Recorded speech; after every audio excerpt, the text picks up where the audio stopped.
Hello, Doctor Who fans across the world, wherever you are, welcome to another Who Corner to Corner podcast.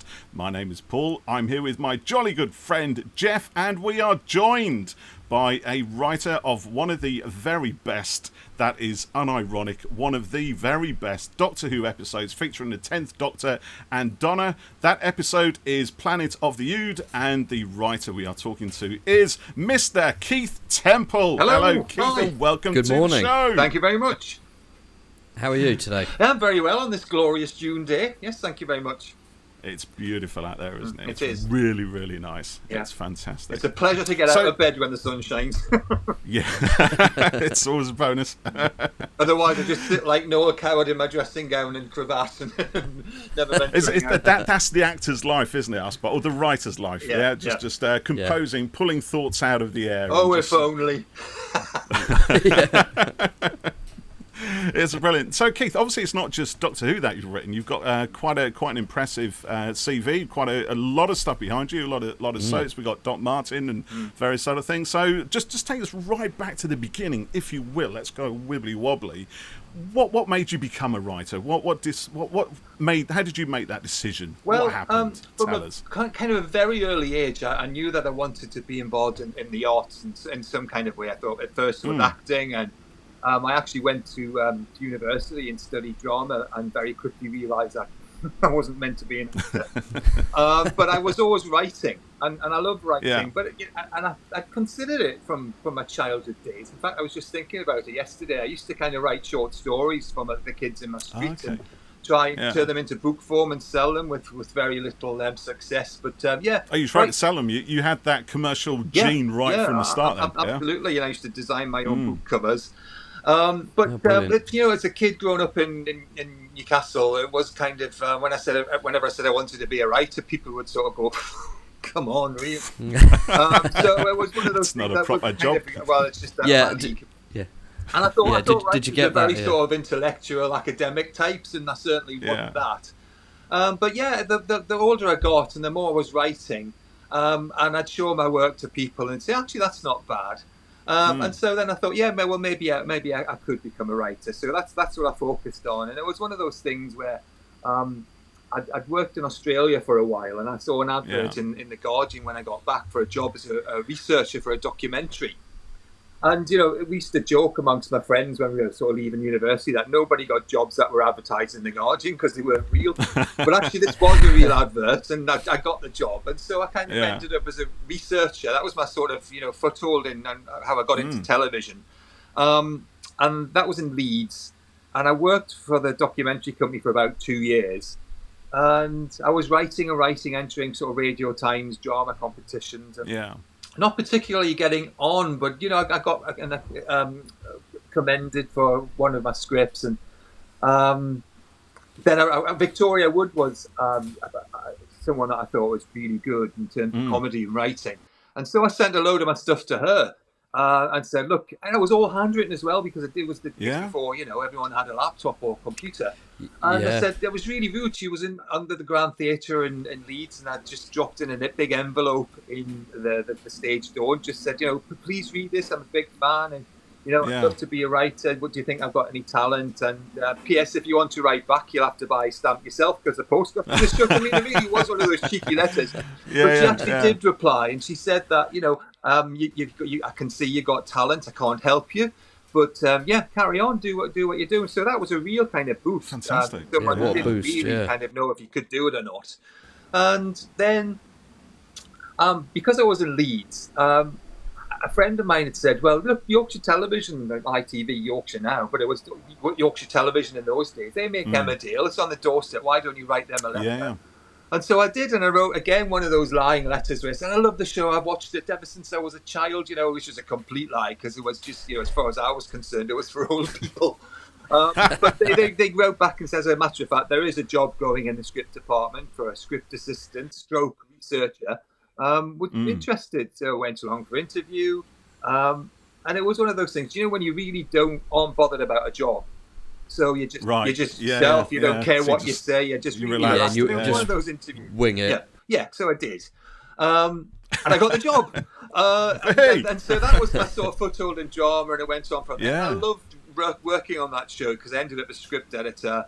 And it was one of those things that, every two weeks we'd be in studio recording. At the end of the final day, the director would run down to me and say, "Oh my God, this episode's 5 minutes under, and we need another scene written. We need that scene now, and there are only 2 actors, and there's only 1 set lit, so you'll have to do it there." So it was a really great training ground. So I kind of got started in soaps without thinking that, soaps is where I want to be, soapland. But I liked it, and I used to get really annoyed with people who say, "Oh, well, it's just soap.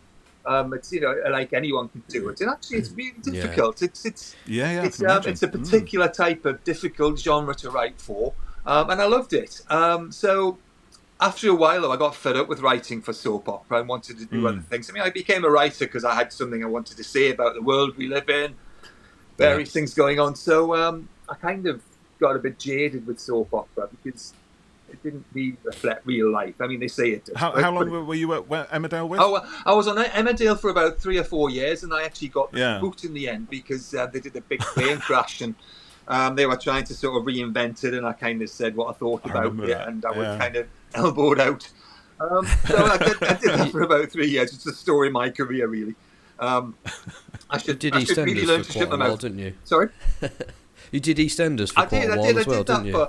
Fully after Emmerdale, I swore to myself I'd never do anything more than for about 2 years, and I ended up doing EastEnders for about 5 or 6.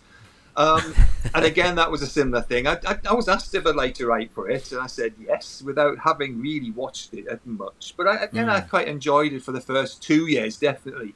Then afterwards, there was a kind of sense of just repeating myself. Yeah, but I don't watch soaps these days. I've got a life.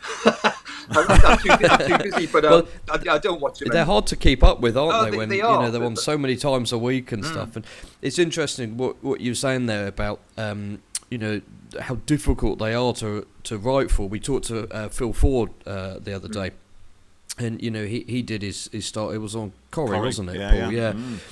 And you're one of multiple writers, obviously, and there's all these ongoing plot threads, and you've got to handle a part and pass it to the next person, and get stuff done. He said that he'd have a script and he'd have to get it written in 2 weeks, but of course back then, like you mentioned, you didn't have email, so you'd have to get it finished a couple of days in advance of your deadline, so you could print it, post it, and get it delivered and everything. And it was quite difficult thing to be part of. I mean, rewarding, but I understand what you're saying there. And also I think we talked about this, didn't we, Paul? Today everything is just click of a button and it's instant, it's easy, but we were talking about even back then in the 90s and the 80s and stuff, and typewriters and printing it, and it was totally different, wasn't it? It's really not that long ago, but it does seem like it's not. Yeah. I used to, like you'd say to kids now, put a stamp on it. What? Yeah, put it in the post. They wouldn't know what, and a floppy disk. My God! Floppy disk. I used to work on Casualty in the 90s. First of all, a script editor before I started writing for it. And in those days, which was, it was the 90s, it wasn't like 1845 or something. Exactly. Yeah. And you'd have to I'm still in denial that it was 25 plus years ago, to be honest.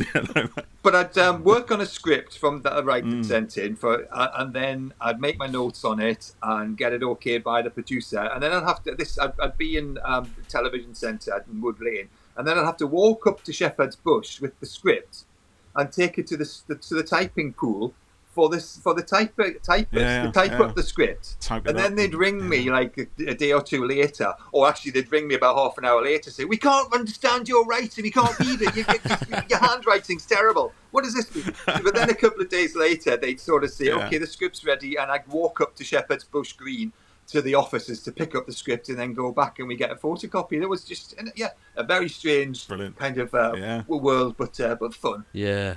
Good for your step count as well. Imagine that. What we're I was losing out so on these thin days. In those days.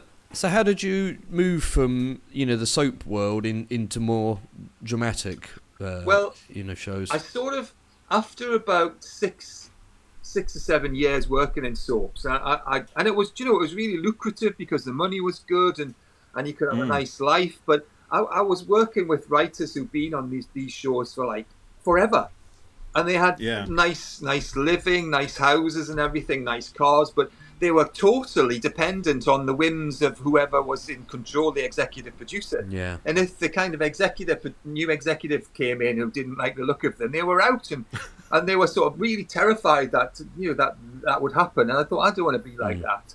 And as I said, I wanted to write about the world I lived in and make comment on it, and that wasn't really happening. So I kind of stopped it. I just stopped and thought, I'm going to work on my own stuff and see how that goes. And oh my God, going from earning a lot of money to nothing is pretty scary. But I did that for about 2 years, and I wrote a pilot for a series that I called Angel Cake, which was about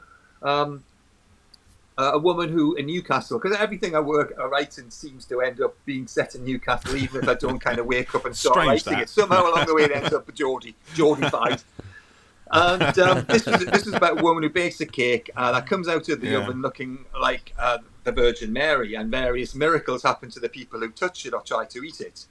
And that went through several kind of different types of development.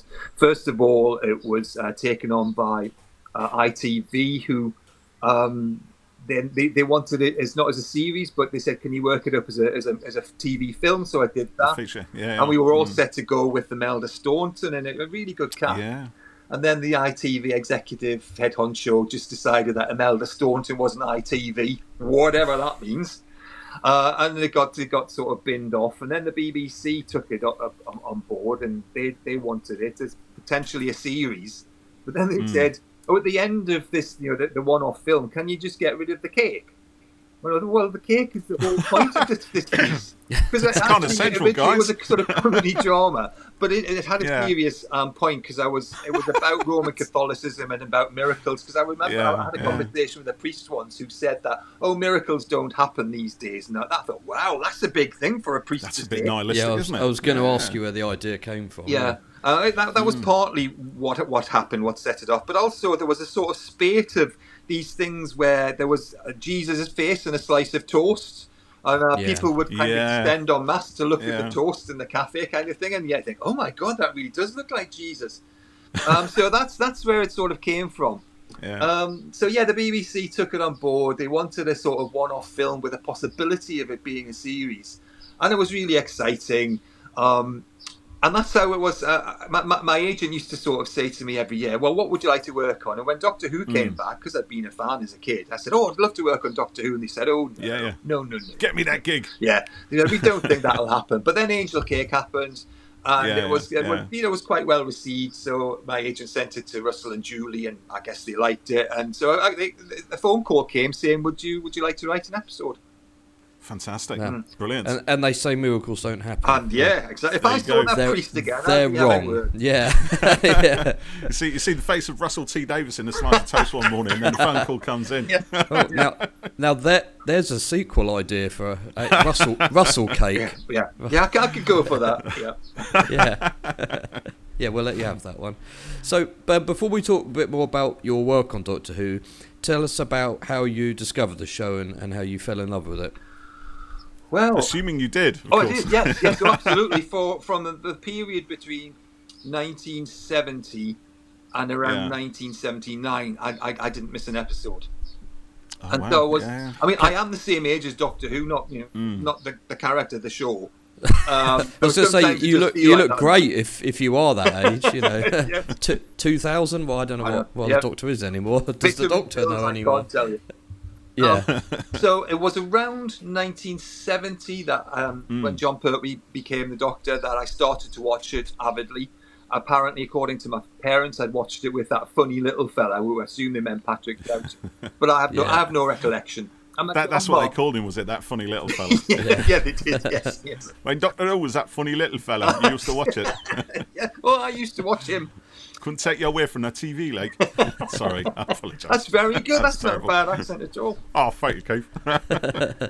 So in 1970, my kind of awareness of television and Doctor Who came into the fore, and I started watching from Spearhead from Space, and I was terrified. I was 7, really terrified, and it's funny because I've dedicated the book to my dad, because he was always coming into bed in the early hours to tend to this sort of hysterical child.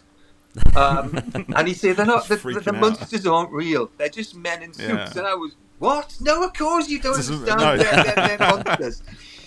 So I just totally believed it and was terrified by it in a good way, because I kind of didn't want to watch. I did want to watch. Yeah, that little bit of fear is good, isn't it? You know, kids should be scared of it. Attraction almost, isn't it? Yeah. It's why we watch horror films, isn't it? I think you want to be scared. You want to feel that fear. And I do remember doing that and like peering between my fingers.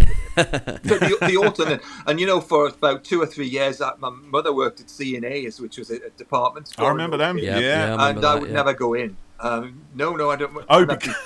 Keeping a close eye on the mannequins. Do you know, I used to do quite a bit of work at Ealing College, and so I'd around the corner from that. So I'd walk in, but it was some years after all that finished that I realised that the Autons came out in Ealing High Street, and I thought, I wish I'd known at the time, because I'd have avoided that road and past those stores. And then just when everyone's getting over the trauma from their childhood, Russell brings it back in rows, doesn't he? And has them actually coming out of windows, literally killing people. It was a great idea. Perfect creature to bring back. I got into it big time then. And that lasted, until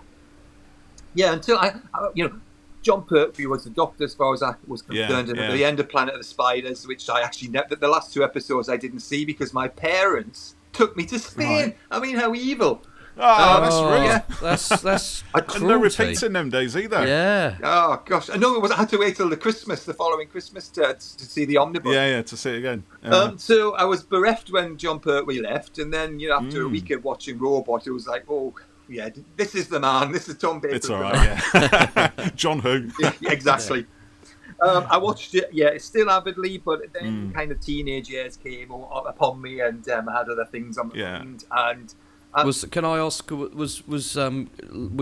said the same thing the other day, and he discovered girls and stuff, and you said the same thing as well, Paul, haven't you? It seems to be a pattern. Yeah, absolutely. And I was when I was younger, lots of my friends were into Doctor Who, but by the time I was about 13, 14, it was just me on my own, and I was kind of a Doctor Who fan, really. I almost bought the Target books and put them in a brown paper bag. It was that bad. It's not really a Doctor Who book. So then, I kind of lost interest a bit from around the time of some of the episodes I considered of the Heat of Time series. So mid-80s. I didn't really get kind of warm to, but actually in retrospect, I love them. Then just by the times of the Horns of Nyman, I was done with Doctor Who, and I thought Tom had just got a bit out of control. Oh man, I love the Horns of Nyman. Well, quite a few people do, but I was seeing it through the eyes of a teenager rather than exactly. Of course. Yeah. Oh, this is too. This isn't. This is ridiculous. Funny. It's panto. This is not what Doctor Who. Doctor Who should be dark and horrific and scary. Blah, blah, blah. But then again, in retrospect, looking at it at the DVD, I've enjoyed it. But yes, my life took a different course, and then that was it really. And of course, I kind of dipped in and dipped out of it throughout the years. But yeah, 1970 to 79, I was kind of one of the biggest fans. Yeah. So then I suppose getting a chance to write for it when a call comes through from Russell's office, then it must have been pretty special. It was, because when I started writing, Doctor Who wasn't around; it had gone forever, as far as I was concerned. So when it did come back, I was, maybe it's a possibility. And I've always described myself as an optimistic pessimist, because I just thought, it's never going to happen, but it could, so that'd be great. It could. It did. But I met Russell. I met Russell years earlier at the IT. Well, we passed in the corridors at various times. And then we were at an ITV writers' party in the 90s, I think it was. Yeah. And it was just around the time that the Ice Warriors video had come out with this sort of it came with a book. Oh yes, yeah, the reconstructed that's right. episodes and with the telesnaps and what. Yes, and I'd gone to the party and talked about it, and Russell said, "Oh my God, are you a Doctor Who fan?" I said, "Yes." Great. And he said, "Oh, wouldn't it be great if they brought it back?" And I said, "Yeah, it would." Yeah. Little thinking that in a few years' time after that conversation, certainly would be bringing it back. So it was a great thrill when they said, "Would you like to write for it?" It was kind of, I don't believe this. Is there a kind of fear that sets in? It's like, oh my gosh, now I've got to write something, at this kind of level, and a bit of responsibility. Yeah, I always feel the fear, no matter what I do, whatever the project is. And I avoid writing that first page, sitting down to write the first page for as long as I can, because I just think, oh, I can't do it, and why did I say I would do it? And it's just, I just don't, I can't. And then very quickly, once you started it, I think, oh, this is what I love to do. What's the problem?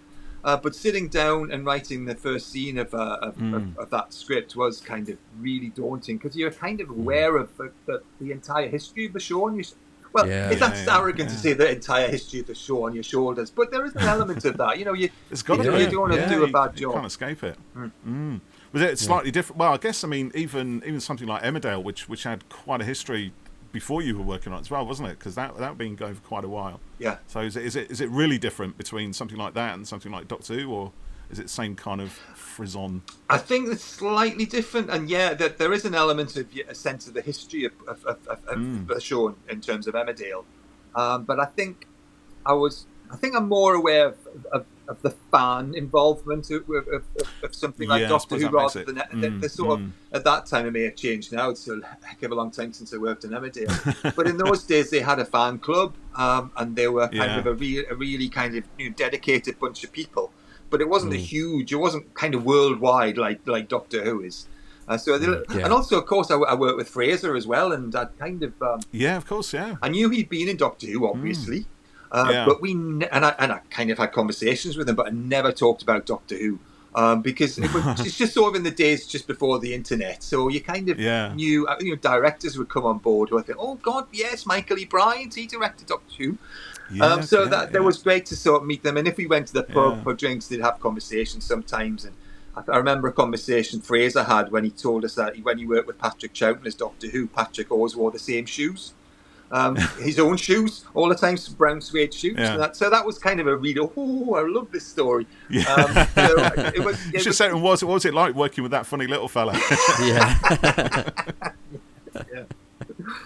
The different shows, but yes, there was a kind of you have to have a respect for the show you're working on. So how did the idea for Planet of the Huge come about? Was it, did you pitch a handful of ideas, or did Russell say, here's, selection, take your pick? Well, I went along with my notebook, not really sure what they would be requiring from me in terms of ideas.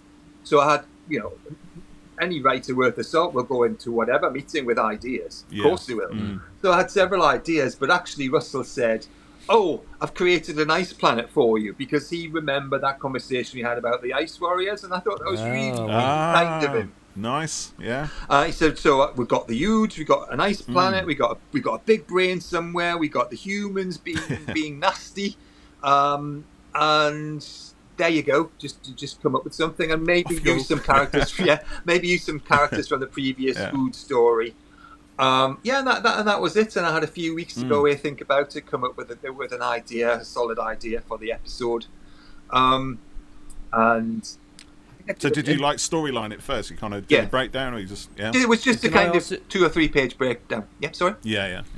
And did you know at that point that it was going to be Catherine and Donna in it, or was this when it was the Penny? That's right. Yeah, it was Penny, and it was very late in the day. I think it was the final draft of my script because we'd meet in Cardiff Marina and Starbucks. And I was always being told by BBC kind of brand and merchandising and various kind of strange characters who'd leap out of doors and corridors. Don't talk to the press. Lurking in the shadows. Don't talk to anyone, coming out with a contract and an NDA. These red dots appearing on you. It was very like that. But when I have our script meeting sitting outside Starbucks and the marina with Russell, and Russell's got quite a loud voice, so he'd be sort of emoting. and you quite can a see presence people as well, isn't nearby kind of leaning in to try and listen to the conversation. That's what it is. Oh, the Ood are coming back, aren't they? Yeah. Straight on Twitter. Yeah, absolutely. So that happened. And then I think I did about maybe two different or maybe three versions of the storyline before they said, okay, right, just go ahead and write it now. But we kind of very much quickly dispensed with the idea that let's have some characters from the previous story. Yeah. I can't see quite how that would have. Yeah, I think would have worked. Whatever her name was originally going to be in it, or something was now. I think I heard rumours or. Yeah, I can't remember her name, but yes, the character. I can't remember the actress's name either, but yes, she was going to be quite down the pit. Pit. She was at bottom at pit. Yeah. Ah, that's the one. I can't remember it now. I've got fandom up there somewhere, but it's such a long entry. I can't scroll through it all. it's crazy, but I mean, it's so. What's the slavery element, which is key to the whole thing? Is everything kind of hangs on that? Was that there from the outset? Was it discussed between you? Was it how was that arrived at? Yeah, because I wanted to explain why the Ood were the way they were. Because I remember when I watched those first 2 episodes with them in, this is bizarre. A race of people who kind of revel in being slaves. I can't believe. I mean, surely it's in every creature's DNA to be free. To try and be free, to aim for that. So I wanted the slavery element to be an important feature of the story. It's such a great episode because it starts out kind of a bit fun. It's a bit actiony, and stuff gets blown up and things. But then it becomes really quite. It's very grim. It is, and it which becomes. I mean in a good way. Don't get me wrong. and it's it's quite moving. In many ways. But the bit where Catherine Tate, is in tears, and it really hits Donna hard. Yeah. And also. You got the giant brain in it, which on paper sounds absolutely bonkers, but in the concept of in the context of it all, works it does, and then but also you've got kind of horrific bits like when I can't remember the character's name off the top of my head, but he starts to transform and all the the mince comes out of his mouth, And he pulls off his peels his head back. Skin, that was quite. I think I watched that with that jaw dropping at that because it was very, very explicit at that point. Yeah, it was. You're right. It's gross, and in a good way. And it reminds me a bit of. Do you remember in The Empty Child when Richard Wilson turns and the gas mask comes out, and that's quite sort of infamous, but I'd say the Ood transformation bit is even more. I think it is because it's practical effects, isn't it, mostly? When the skin and the spaghetti coming out, which I think makes it more immediate, more physical. And then it's sort of so compounded by the spitting out of the brain. Here it comes. Yeah, but it's a wonderful transformation. Actually, just on that for a second, because another one of the reasons and I'm not kidding, when I say it's one of the best, for me personally, I really, really enjoy it. There is so much packed in to that 45-ish minutes. It's just unreal. And it reminds me a lot of the kind of science fiction that Ian Banks wrote, where it's very... a lot of it is about Halpern in a way. Obviously, we've got the Doctor and Donna, but there's a lot of story that we don't see, but which is implied through Halpern there being the son of the corporate founder. Obviously he's got some history with the Ood. He's been brought up with them in his company's relationship and the slavery relationship, and he's somehow affected by them. And now he's sort of horrified by them. He hates them, but he's kind of attracted to them. There's that real conflict that comes through the episode, and then it makes. And I love the irony, the end of it, that he is turned into an Ood and becomes. Is looked after by them. It's almost like a tragic line through somebody's life. Yeah. I love that. When I see that sort of thing in sci-fi, that gets me personally much more involved than just the horrific stuff. Yeah, and it shows that, you know, within sci-fi, you can create these really interesting characters that you can relate to and you'll move by, and, you know, it's not just, you know, aliens and big brains and, you know, and stuff blowing up. There's so much more to it. And for me, you know, when Catherine Tate was announced that she was coming back, you know, she'd been great in The Runaway Bride, but I was thinking, I'm not sure about this, you know, as a full thing. And from, you know, Partners in Crime to you know, Fires of Pompeii, she's great, isn't you know, she? to Planet Dune and onwards, just every episode just enriched the character and her performance, and, you know, you can see why she's so beloved, and, you know, your work here on Planet Dune is absolutely gives her a lot to work with. Yeah, a contributor to that. I was at first when she was cast in The Runaway Bride, I was thinking, oh god, Catherine Tate, but she's a comedy actress, and yes, she is. But she's also a serious actress, because she was a serious actress before she was a comedy actress. Or comedian. And so, she was fantastic. And I think the part of the success of that, well, not just that story, my story, but the entire series is her journey and what Catherine actually brought to the role of Donna. And you know, her mother and Bernard Cribbins as a grandfather were a great family unit. And what you say about sci-fi being working really well when you can have characters that you can identify with is absolutely right. But it's the same with everything, drama, no matter what it is, if it's costume drama, period, or whatever, or science fiction. If you don't have characters that you kind of don't really care about or believe in, then you kind of lose your audience. And I think that's what Russell excelled at during his tenure, is that even the most minor character, if they had just a couple of lines, you kind of cared about. You can, and that's because I've been teaching as well, teaching screenwriting and dramatic writing, and I always tell the students that, you know, don't just introduce a character for the sake of, you know, advancing the plot with the major characters. They have to have, you know, they have a life. They have before, you know, even though they're your invention from your mind and they're only in a scene or two. Think of the people that you meet in your life, you know, for 5 minutes. They've had a history and they will have a future. That's what you have to think about when you're creating characters. That they live and breathe and if they're going to have depth for the audience, then you have to give them something. I mean, that thing about Halpern, I didn't want him to be a kind of mustache twirling baddie, and so when he comes in with the gun at the end, and he actually says, "I've never really used a gun." Because it really used to bug me when you watch shows where people who've never picked up a gun before start, you know, talking like they're at the OK Corral, and you think, have you seen a weapon? Have you held a weapon? They're horrible things.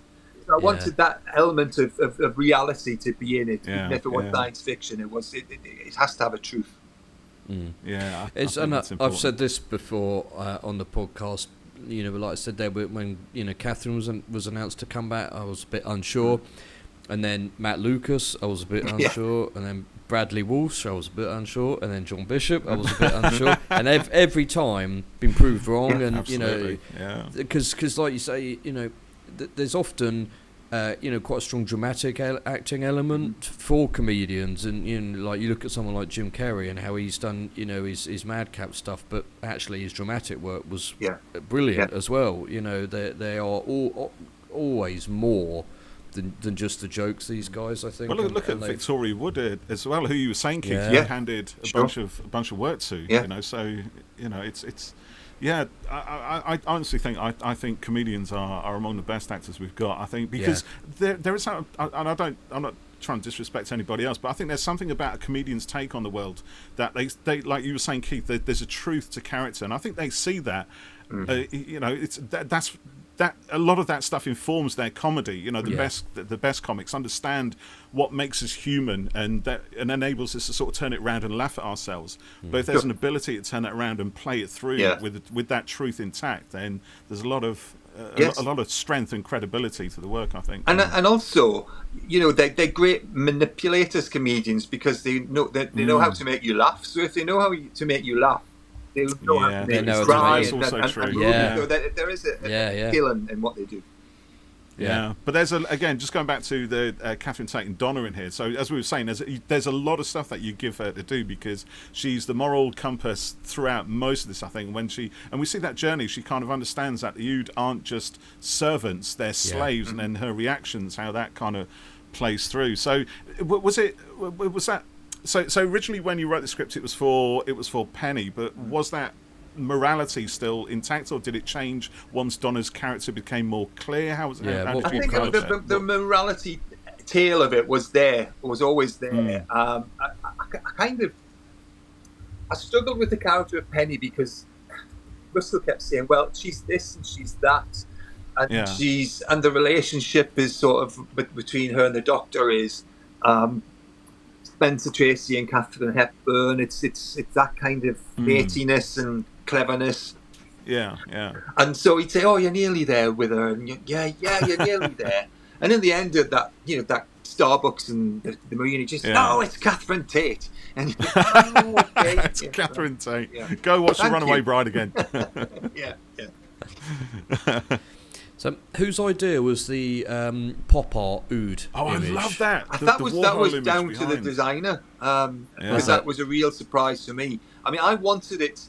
I think I wrote in the stage direction that it was sort of like the 60s version of the future from 2001: A Space Odyssey. I wanted that kind of white plastic element, and for some reason, lapis lazuli. I kind of was into that kind of multifaceted coloured stone, and they did incorporate a bit of that. But that whole thing of the pop art, the Andy Warhol Ood was fantastic. It's great. Yeah, I love must be quite interesting when.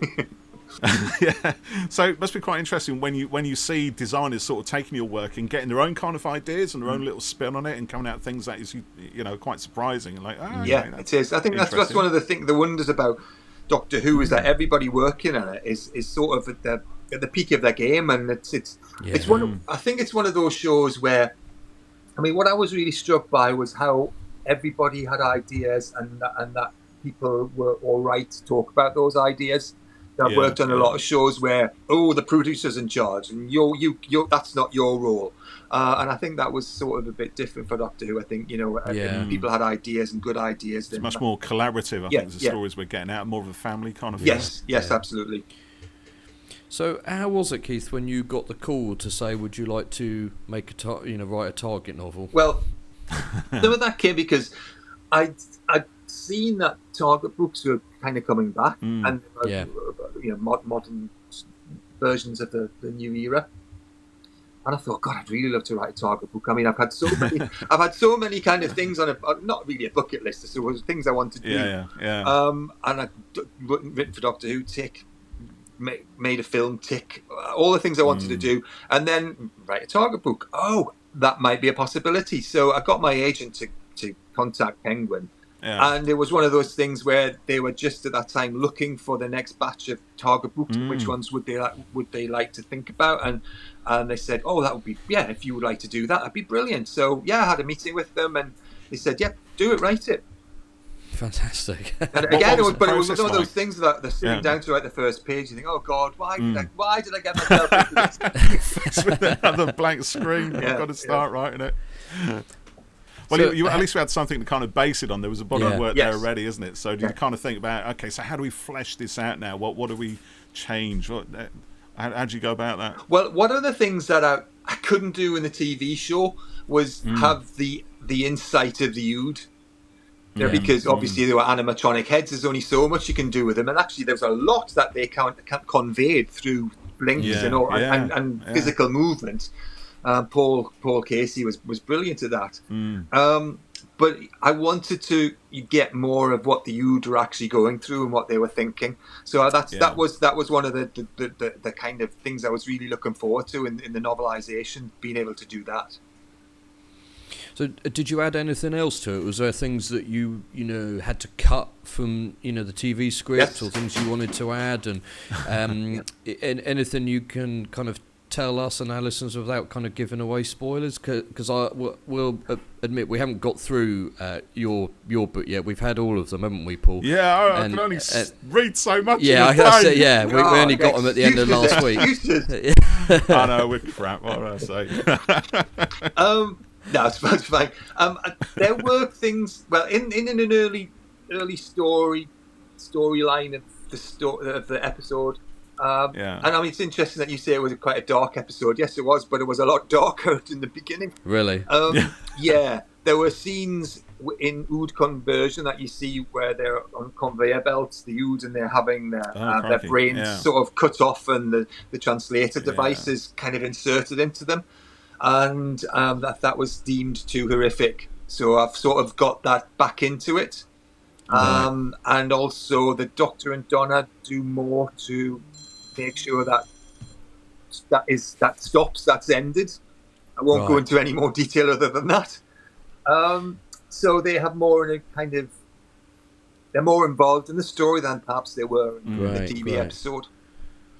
Yeah, it's nice when these expansions and add-ons happen in the books, and like Waters of Mars is quite a bit darker than the show was. So you've read that one? Added, I've got through that one. Yeah, sorry, I literally only got everything on. We did get them quite late, didn't we? Yeah, it was Friday, and I got kids, and so my weekend was kind of taken up with that. So, but it's next, and they add things and expand upon stuff, and it's great. And like you said, you've got the Ood's thoughts in there as well. That's quite exciting because, like you say, in the show they do emote a lot, but they don't. You don't get everything, so I think that sounds like a nice addition to it. What were you saying before as well about minor characters? You have to sort of invest in them and give them some kind of life, and give them an inner life for the actors to kind of work with. Yeah, because they want more than just to say a line. So they need to sort of understand. With that in mind, I kind of have fleshed out a few more of the sales reps as well. So their story is a bit more kind of in depth than it was, because it's only 45 minutes on TV. You can only do so much, and something's got to give somewhere. And I think probably looking back, maybe the sales reps could have done with a bit more fleshing out. But there you go.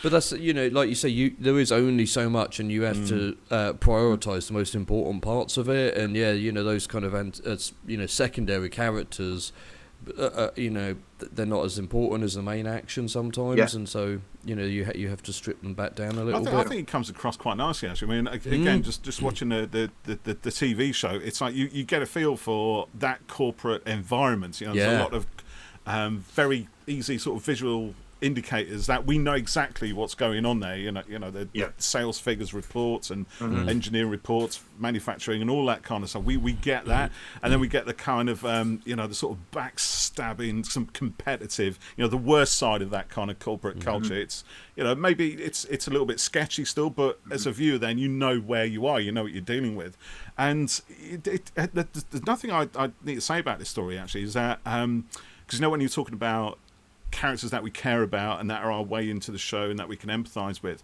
which I think is there for the Doctor and Donna, but it's almost like, and then of course we sort of care for the Ood. Well, we do care for the Ood as well. We exactly, feel their pain and their story, but all the human characters are actually really nasty. There are very few of those characters that we have any empathy with, and I think the only one that we kind of do, at least from me anyway, is actually Halpin, and of course he's not a nice person at all, really. There may be a sort of tragedy that we can empathise with, but actually what he does is really nasty. The choices he makes. And we've got the rep character. What's her name? I can't remember her character's name now. Solana, that's it. Yeah, again, she's given a choice, isn't she? When the Doctor say, come with us, help us stop this, and then she reports them to the guards, and of course, she has to go through the consequences of that decision, as dramatic laws entail. She's gunned down mercilessly by the brutal guards. Serves her right. Serves her right. Yeah, nasty person. But I love that storytelling. And again, it's like the story comes through partly the situation, but It's through the characters in that situation, in that moment, how they interact with each other, the choices they make. It's solid from start to finish. I think that's one of the truisms of life, is that not all bad people not all people who seem bad are bad. They just make bad decisions, and we all make bad decisions in our lives, and that doesn't make us bad or evil. And bad people. That whole business with Solana, that moment where the Doctor says, "Come with us. You know what's going on. You can't agree with it." And there is a moment where she contemplates, "Oh, should I, or should I not?" And then she makes the wrong decision. And so it's kind of I was very moralistic in those days, but I think it's interesting dramatically to do that. What was it like for you to go back and watch the episode again and dig out the old scripts ready for writing the book? Had you seen it since broadcast? Or? I'd seen it, but it was a while ago. And also I wanted to start writing before I sat down to watch it again, because I wanted to write. Writing for television is one thing. Writing a novel is something else. And I wanted it to be more personal, the novel. Yeah. And so what I went on I started off basing it on memories of the show. Yeah. Memories of the show as it was, and memories of the show, the things that I wanted in it that either got cut or they didn't want. And so it was a balance of those two in the beginning. And there was only kind of when I was midway through probably that I stopped and I watched it. And I was really delighted with it. It still, I think, stood the test of time. And absolutely. Yeah, I was completely taken by the story. I watched it as a fan, and really enjoyed it. But I didn't want the novel just to be a straightforward kind of interpretation of TV. Yeah, well, that's one of the beauties of it's the Target nice stuff, you've got alternatives, isn't it? You know, you've got a TV show, which is its thing, and then you've got the novelisation, which is a slightly different thing. I think that's one of the beauties of the Target novels. You know, they've very rarely just been a straight copy, straight port from one to the other. They're always more, which is great. So, has Russell read the novel yet? Did you talk to him about it? No. I kind of lost contact with Russell. I kind of changed my email address over the years, so I kind of lost contact. And I emailed him recently, and I pinged back. I didn't have the right address, so suddenly I thought, I remembered his email address. Oh, great. Oh, no, I am. So I don't know. You can get your agent on it saying, find me Russell's email address. I've got another script idea. I'll tell you what, just before I forget, actually, because I meant to mention this earlier, it's another thing I love about this story, and again, it may be a design cue, but the rocket ship that comes through, I know it's quite similar to the one in the Impossible Planet as well, because it's obviously part of that same kind of world, if you like, but it reminded me very much of the Masters rocket ship in the Pertwee story. Colony in Space. Yeah. So it almost feels like, and again, that's a very sort of corporate-driven story. You know, the evil corporation versus the people, the farmers and stuff. Yeah. And I kind of, so in my head now, I've got Colony in Space happening at the same sort of time as the Impossible Planet the Ood, and all that future Earth Empire thing. I love it. I don't get out much, to be honest, Keith. So that kind of thing is food for a fan, if you like. So, have you kept up with the show since your work on it? Well, do you know, whenever I've worked on a show and I've finished working on it, I kind of get tired of it, and I just want to do other things. Certainly, I've never been back and looked at EastEnders, watched it, or any show, or Doc Martin. I just or Casualty. I've not watched them. Whereas Doctor Who, because I'm a fan, I do dip in and out there. So I've watched it on and off, and I thought Matt Smith was great, and I really liked Peter Capaldi. I dip in and I dip out, and it's always nice to keep in touch. Is it kind of like if you work at McDonald's, you never want to see, you couldn't face McDonald's ever again with these things? Well, actually, it is a bit like that. I used to work at Greggs years ago, and I worked in a confectionery factory, and I made donuts. And for about 3 years after finishing working at Greggs, because you weren't allowed to eat the foods, but I was always shoveling something in them. This is why if I had a career at Greggs, it would never last long. It would last a day before they find me quaffing a sausage roll out the back. Oh my God, I was always caught eating something. One for them, two for me. It's exactly where it was. I didn't eat donuts for about 2 or 3 years after that. But there is an element to that. But no, I loved Series 4. I thought all the stories were great. I think that was not just because I worked on it. I loved that series. It was really kind of, for me, it felt like Well, it was just exciting to have Doctor Who back anyway. Yeah, it was great. Yeah, there's a bit of foreshadowing in there, isn't there, towards the 10th Doctor's regeneration? To at the end of the specials at the end of that series. Were you in on those? Were you kind of clued in? No, not at all. It was only I got the script. They said the final script, and I read the kind of final page. I thought, oh my goodness me, what is going on here? No, I didn't. And I went to the launch of the first 2 episodes of Series 4 before it was on TV. And they'd cut it so that you didn't see Rose at the end of the first episode until it was on TV. So when it was on TV, you think, what the hell? This is fantastic. That was a great That wasn't discussed at the Tone meeting. No, not at all. So I mean, Russell's great in that sense of giving surprises. And, I think it was also the first time we'd seen like an alien planet environment as well, isn't it? We'd been to alien planets, but only seen the insides of various things. But now we had an alien vista. We had that snowy landscape with the mountains and sculpture and a planet in the background and all that sort of stuff. Yeah, it looked great. It's gorgeous. So, did you have or do you have other ideas for Doctor Who stories that you would like to bring to screen or page? Or audio? Ooh, I did have a couple of ideas for audio a few years ago, but I didn't pursue them. No, I watch Doctor Who as a fan these days, and I'm just delighted to see where it goes with other writers. It's kind of I am a big fan, and it's quite nice to just live like that. We've been busy doing other stuff as well, haven't you? Wyvern Hill, you've got the screenwriters thing you were telling us about earlier. Tell us more about that. Yeah. About the About the classes that you're doing in drama and screenwriting. It was one of those things.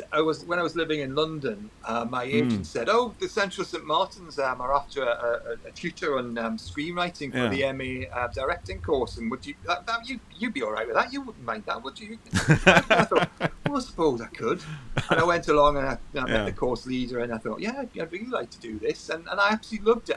Having no conception of teaching or anything like that, and suddenly I ended up doing something that I loved, and I ended up being a course leader on a screenwriting course, a film writing course in Hereford, here in Hereford.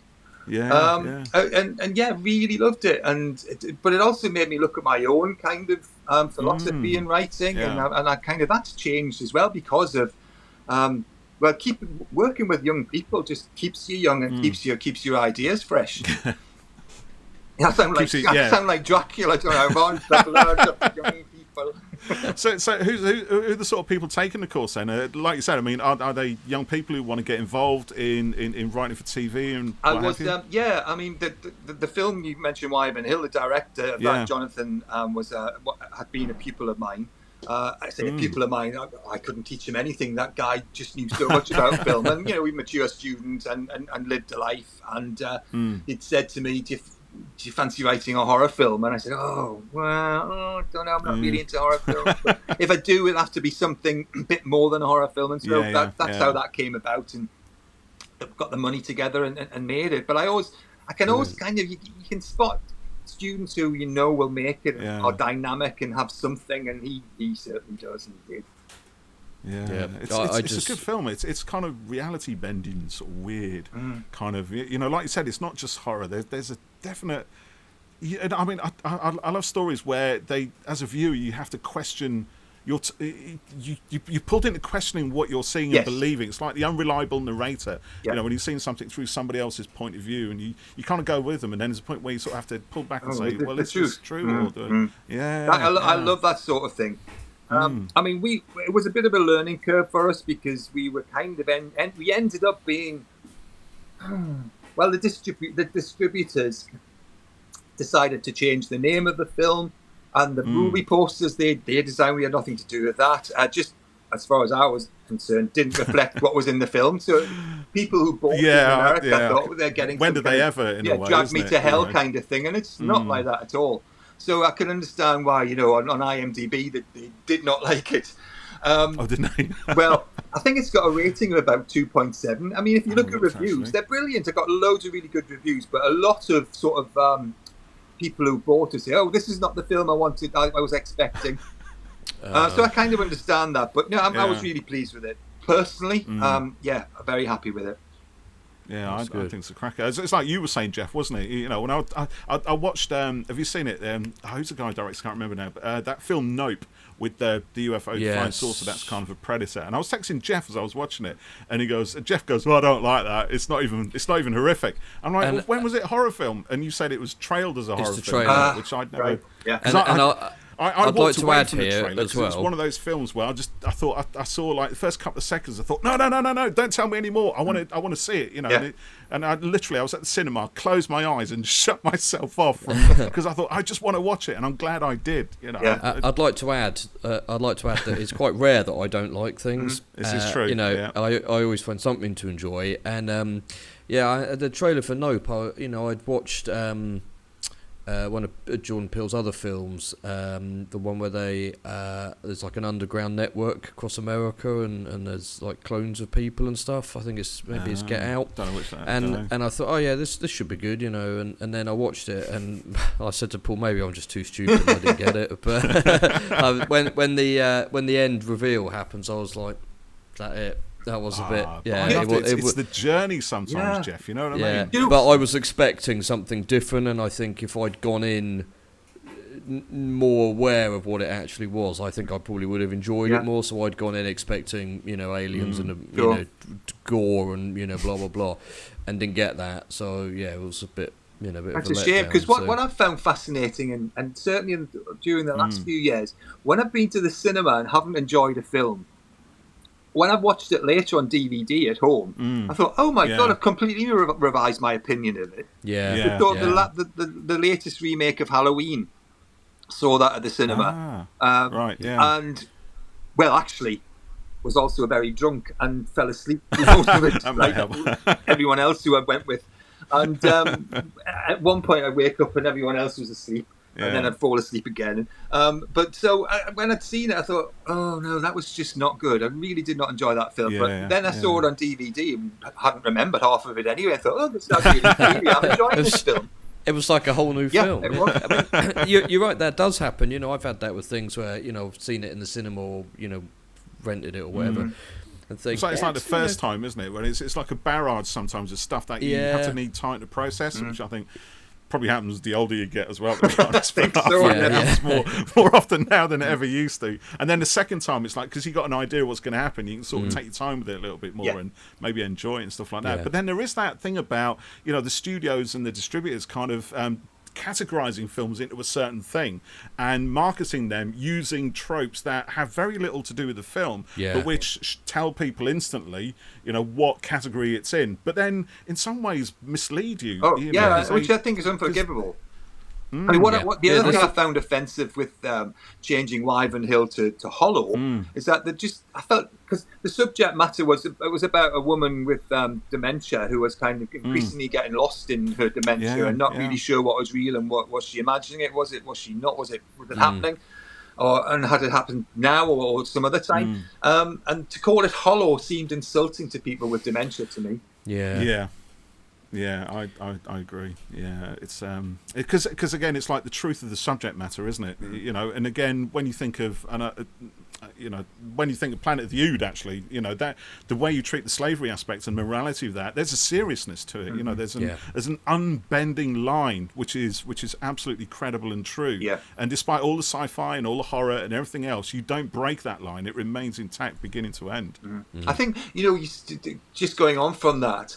Thinking about it, if I'd said that I'd watched Planet of the Ood and felt it stood the test of time. I think with subject matter that's still kind of relevant today, then of course that will stand the test of time. Yeah. So the stronger the story, the more it has a relevance in society, then the more successful those stories are.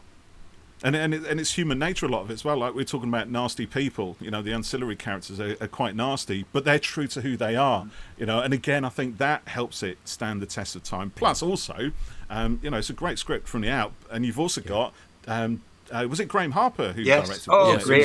He's got a great eye for that kind of thing, and he seems to be a person who loves the reality of fantasy almost. Yes.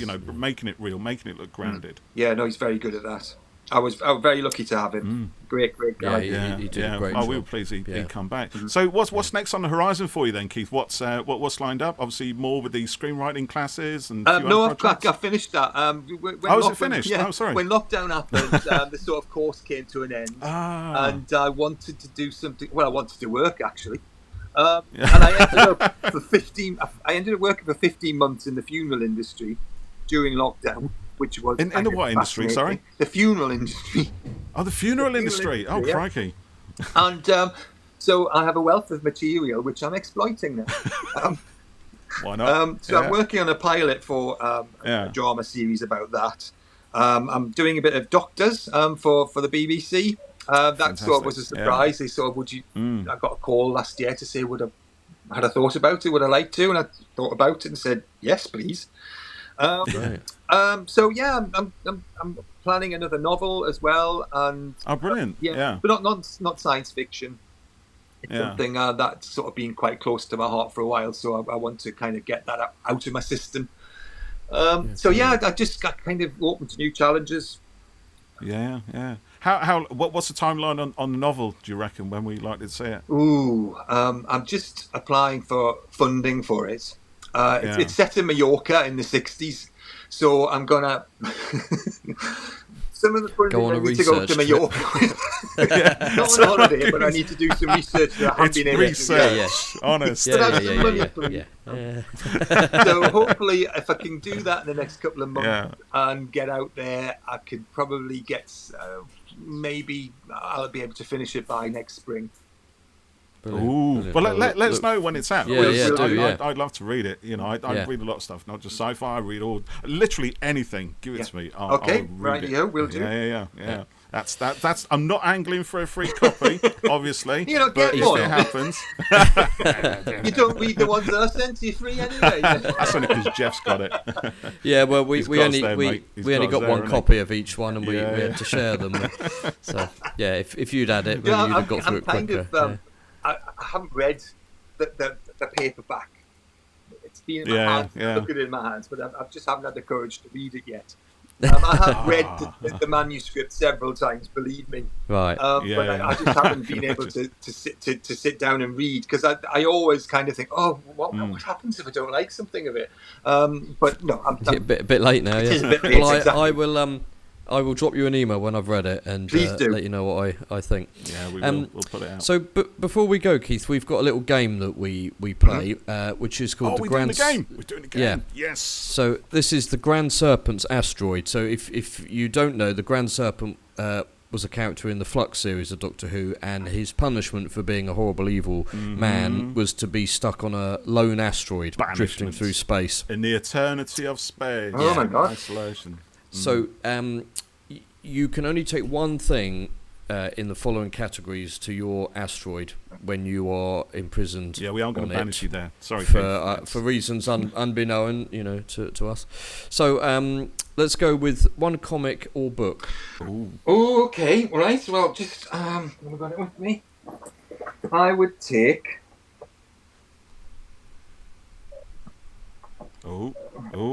We got some people listening who. Me. Because it sort of defines my childhood, and I still, open it up, not particularly too regularly, but every once in a while, I'd open it up and I'm completely transported to another time. So for our audio listeners, that was... It was the Radio Times Doctor Who 10th Anniversary Special, 1973. With 30 pence. John Pertwee in his red outfit. Off. It's funny, isn't it, when you have something like that, that it takes you back to childhood. And like with my kids now, we've bought a couple of books that, I haven't seen or thought of in decades. But then we spotted them in the shop. Oh, I read that. There was one that was a pop-up haunted house type thing. Okay. Which was quite well known. It's an old book now, but we bought it, and going back through that, it took me back as well. Yeah, it's quite amazing what gets unlocked in your head of it, with an object, It is. It's like it's a key to another aspect of your life, isn't it? That yes, it is. Yeah, bring it back. Yeah. It is almost like looking through that door again, isn't it? And it's all still there in place from when you remembered it. It's lovely, really. Yeah. Okay, one album. Ooh. I would say, yes, I know which one it would be. It would be Tumbleweed Connection, Elton John, 1970. Okay. And why that one in particular? It's not. It hasn't got any big hits on it. It's not very commercial. It's kind of country in a way, but every song is just brilliant. I think my favourite is track number 5, Where To Now, St. Peter. If you haven't heard it, give it a go. Yeah, I'll have to it's a beautiful album. Yeah, very different from Elton John's latest stuff. Yeah, I'd not heard of it actually. Because Elton John, you think of the Showman and again the big commercial hits that he's had, and I never even considered. Never even considered that. There's a much less commercial, probably better album. For good stuff. Oh, I'll have to look out for that. Yeah. Well, you're taking it with you to your Grand Serpents Asteroid. Thank you very much. I shall have to take another copy. Okay, one horror movie. Ooh. My favourite. Now we've got him thinking. For audio listeners, there is steam coming from. There is a lot of steam coming out because I said before I'm not really I'm not an expert in horror films, but I know what I like. Well, I'll tell you the one I won't take, and that's the original Frankenstein, the James Whale Frankenstein, because from childhood, I was bought a Boris Karloff Frankenstein robot statue, and when it was. Opened the box, screamed the place down. I could only have been about 3 or 4, and then tried to watch the film, and still to this day, I'm quite terrified by it. So it won't be Frankenstein, but it may be. There's a French film called Eels, ILS. Then I don't know if you've come across it, and it's about a couple who buy a house in the countryside and renovate it, and strange things start to happen. And it's nothing supernatural; it's very real, and that's what makes it even more terrifying. So I'd take that with me. Okay, that sounds good actually. Yeah. Okay, one sci-fi movie. Forbidden Planet. Oh yes, good choice. Yeah, I love that story. I think even today, the special effects are still brilliant. The sound effects are amazing, and still creepy and futuristic in a way that. Haven't dated in a way that a lot of other films from that period and even up to the modern period have dated. So yes, I'd take that with me. It's a beautiful. It's like a painting. It's beautiful. It is. Yeah. I mean, it's a great film. The paintings that they transpose them onto are fantastic. Yeah, it's groundbreaking and a great story again with the truth going right through it, isn't there? So, good one. That's brilliant. Okay, one fantasy movie. Fantasy movie. Whoa, crikey. Oh, The Princess Bride. Okay, yeah, good. Jeff likes that good one. choice. Yeah. As you wish. And then one full season or one episode of Doctor Who. Ooh. One story or one story or one season. I would take the Talons of Wen-Chiang. Ah, that's a good one. For me, that sort of embodied how amazing the classic serial was at its best. The script was spot on, the acting was perfect, the sets were incredible, the music matched everything, and it just looked superb. So for that reason, and it was quite scary. And I love what they did with the rat in the new the new Blu-ray. Made them a little bit more scabby like, didn't they? Yes. So yes, I'd take the Talons of Wen-Chiang with me. Brilliant. Good one. And you've got that Professor Jago and Lightfoot. Jago and Lightfoot, excellent. Again, that's where guest characters who come in who are brilliant. Yes, who live beyond that first appearance. Yeah. And now they do in Big Finish, don't they? Very much certainly do. Fantastic. That's a good collection of stuff to take with you. Yeah, you'd be all right there for a while, I think. Floating in the depths of space, and obviously you'd be able to write your novel as well and finish it. You could take your typewriter and a stamp. We're allowing that. Floating around in the nothingness. Yeah, like Boris Johnson's career. Yes. I'll just ate my tonsils there. Indeed. On that note, Keith Temple, thank you so much for joining us on the podcast. And for our listeners and viewers, when you get your hands on the Target novel of Planet of the Ood, we hope you enjoy it very much. And Keith, are you quite active on social anyway? Oh no, I'm terrible on social media. I came off it years ago, and I'm so much happier. Yeah, actually get on with life now. Well, we'll get people to tweet us and tell us what they thought. Oh, please do. And, send it on. We'll let you know. Lovely. Yeah, pass it on. Fantastic. Brilliant. Thank you very much. You. Have a great day, and good luck with everything, and we'll speak to you soon. Thanks very much. Bill, thanks.